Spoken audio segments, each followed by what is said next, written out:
So the first thing everyone needs to know is that strategy and tactics are not the same thing, but they cannot be separated at the same time. So strategies are used to achieve your tactical goals. Tactics is anything you use, from knowledge to a craft or skill. And strategy is the way you use those crafts, knowledge, or skills that you have.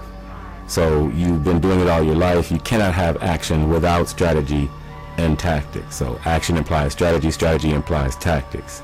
So that's number one. Number two, never be aggressive. Sun Tzu says in The Art of War, it's not necessarily beneficial to have more strength, only to avoid acting aggressive. It's enough to assess opponents, consolidate your power or strength, and get people. Okay, so this applies to relationships. To never be aggressive is something that could be a whole video in and of itself, but it's self-explanatory because we all know when we're being hurtful. Basically, aggression means to be hurtful, so you can be hurtful to others or yourself. That's what aggression is. And so the opposite of aggression is helping. So when you help others. And so if you use the art of war, you using it in one of two ways, either to hurt or help. And hurt could mean like competition, or it could mean defending yourself for your life. But to help is the other way, and that is still also somewhat of a fight.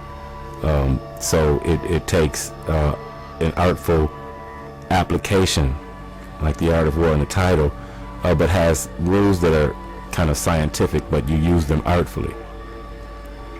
So to not be aggressive is the only thing that is beneficial. So that must be done. So it's not about winning, it's about finding the truth. Even if you thought you were right and you realize you were wrong, then you should go with the person that understands completely, right? So not pressing a contention in a duly established power structure is a social duty, like Mastering the Art of War says. So number 3 would be the form that you use. The form, everyone knows the form by which I am victorious, but no one knows the form by which I ensure victory.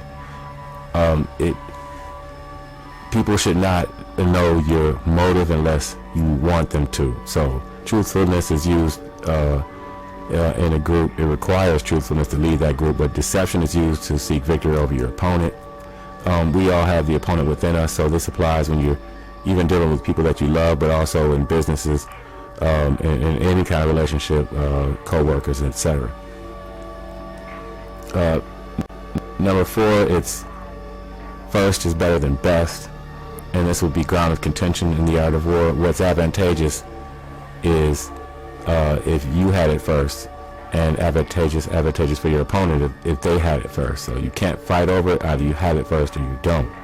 And so when you get into a relationship, this is what you have, ground of contention.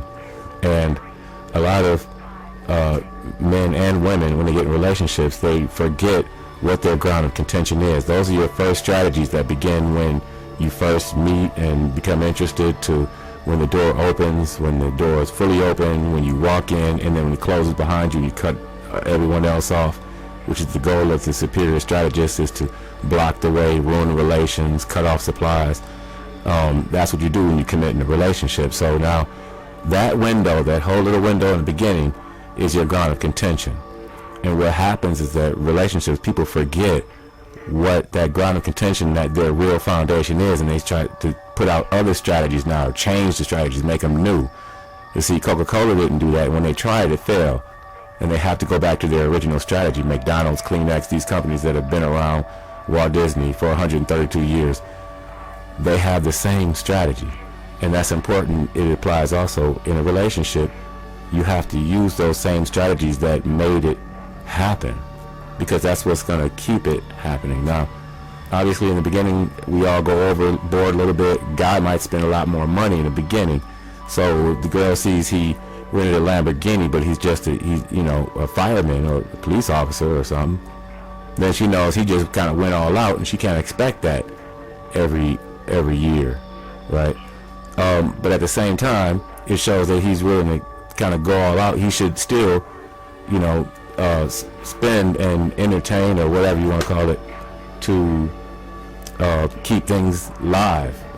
So it's proportional, right? And so also for women, obviously, what men like, and that should not be scaled, back to a level of unreason. Now, of course, things might be a little bit more fireworks in the beginning, but within reason, that should not change as well. But there are other things, a gauntlet of plethora of variables that could be discussed, but these are some of the main things. Money, obviously, and the other one are like two of the biggest. But keeping in shape, staying kind of where you were. I know it gets different when you have kids, and so of course there should be some leeway, but for health reasons too, though, right? And number five would be the aim. Upper and lower ranks must have the same aim. This is one of the 5 ways of knowing who will win in the art of war. And so a couple is a team that's really fighting all the variables in the world to maintain a good team, and they have to have the same aim, right? So it really is a open wide terrain where it's disadvantageous to make a challenge a relationship, but nevertheless it's not always going to be even leverage and even power. Somebody's going to know more about this and more about that, okay, and that's okay. That person will take the lead for that thing, and the other person should willingly follow, and in some cases it'll be equal, right?